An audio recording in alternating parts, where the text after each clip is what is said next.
Hello everybody, my name is Star Raptor and I want to welcome you to my spoiler-free review for Logan. 20th Century Fox, they did it again, guys. They killed it with Deadpool as their first R-rated superhero film.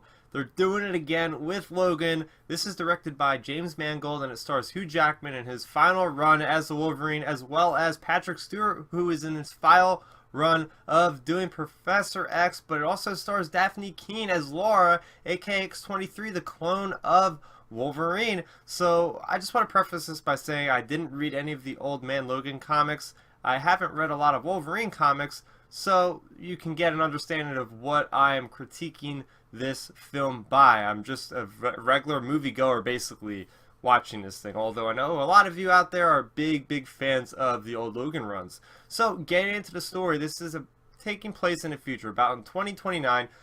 Basically, the mutants have all been wiped out except for a very few, and this leaves us with Wolverine, Logan, as well as Professor X. So they are trying to hide out in Texas. They're keeping a low profile. You got Wolverine, Logan, he's just driving a limo around trying to make some extra cash to help out Professor X, who is actually very sick at this point and needs meds. One day, the character of Laura, obviously the clone of Wolverine, happens across their doorstep, and next thing you know, the government, this secret government agency, is chasing them down across the country while it's basically a family road trip between the three of them who are trying to get north to the border of Canada, where they find solace in this sanctuary. So that is the movie in a nutshell. It is basically just a family road trip. So, getting into my positives of what I thought of Logan. First off, right from the get-go, you know what you're getting yourself into. The action sequences are absolutely brutal. I mean, you have Wolverine like we've never seen him before. Yes, he's a little bit older, a little bit slower, but this is the most gruesome of kills that we've seen. It is absolutely incredible. His claws coming out and just going through people's heads and just slicing off limbs, and obviously X-23 is getting in the action. She's like 8 years old and she's killing people like it's no tomorrow. It's just absolutely insane. Not to mention that they have some really awesome, clever uses of action sequences, including like limo chases. Like, I don't think I've ever seen that before. So they went above and beyond. They really did the character justice. Really good. Alright, so the next thing I want to talk about is obviously the movie's called Logan, so it's going to have a lot to do with this character called Logan. And they hit it out of the park. Hugh Jackman, this is his last time playing the Wolverine. He has been in pretty much every X-Men movie since the first one in, I think, 2000. And just his persona in this one, he's basically going to be the father figure in this movie throughout. And he starts out as somebody who's very jaded. He's very old. He's tired of doing this over and over again, and he just doesn't care anymore. And you really see his inner struggle coming out throughout this film, and his relationship between Professor X, his relationship between Laura. It is something that we haven't seen. You know, the quieter moments with him are some of the best in all of X-Men series. And of course, Laura. I mean, come on. We've really had a lot of great child actors.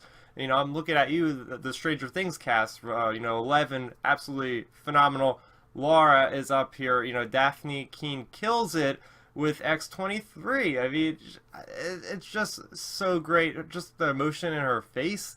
You know, she doesn't say a lot, so it's a lot of acting with just her reactions, which is just awesome.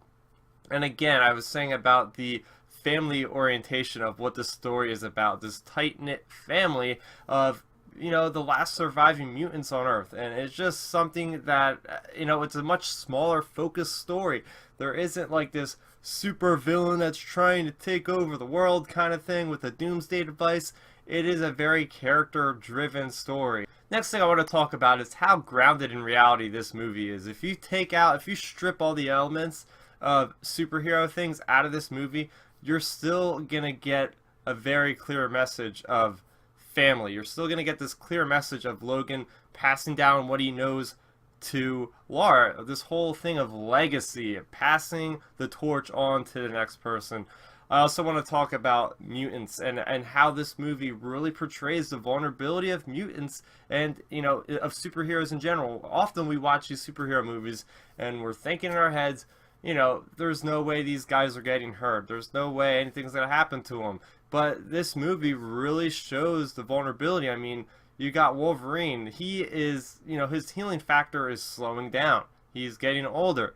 Obviously, Professor X, he is very old and very sick. So we see the mortality of, you know, what belongs to these mutants. I also really enjoyed, you know, the mutants' effect on the world. There's scenes in this film that, you know, you could see how the mutants affect the outside world, which is not something we get. A lot of these superhero films, they kind of, you know, have the civilians in the background, never really getting much out of them, but we definitely see, you know, through different action sequences as well as dialogue pieces, what the effect of them is. And I think the pacing of this film is great because, like I said in the beginning of this review, the violence is absolutely brutal to the point of, holy crap. I mean, you're feeling the impact of the hits, and you're really it really can get to your mind. So they do slow down and ramp it back up and slow it down for another character deep dive. I really enjoyed that. And just the overall feeling of the film. It has everything of a good film in there. It's got the horror elements. It's got drama, you know, happiness, action, despair. It's just a wide range. And for me, at least, that's what I think of a great film. When it throws you through the ringer of all these different emotions. And it didn't do this specifically, but there is some serious social commentary presented through this film with what is going on in today's world. And, you know, entertainment, you know, movies and film are supposed to be entertainment, but they're also supposed to be, you know, something that gives off knowledge and education. And I feel like this movie is important to where we are in society today. And again, I just want to hit home the point that you actually don't need to actually watch the other films to enjoy this film. It is a standalone gets, basically.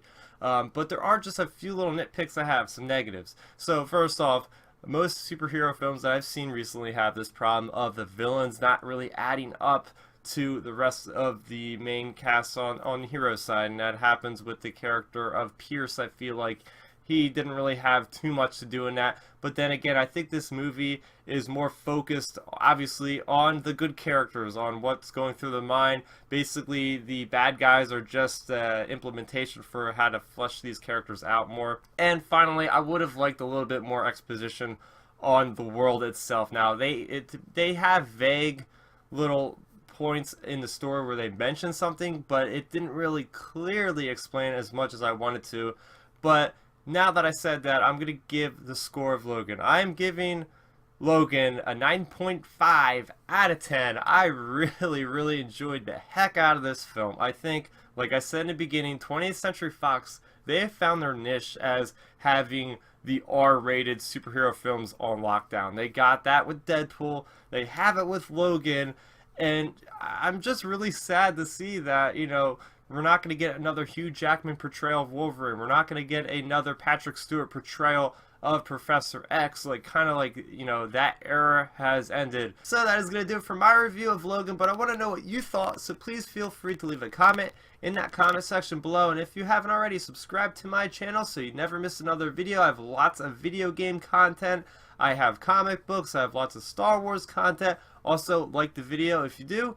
And thank you for watching. I'm Star Raptor, and bye-bye. So, did you like the video? Then make sure you rate it a thumbs up, and if you did that, go over there, hit that Star Raptor head so you subscribe to my channel. Doing so will keep you up to speed on all of my latest content, speaking of which, you can see a couple of my recent uploads down below. I'm also on social media, so what are you waiting for? Let's start nerding out.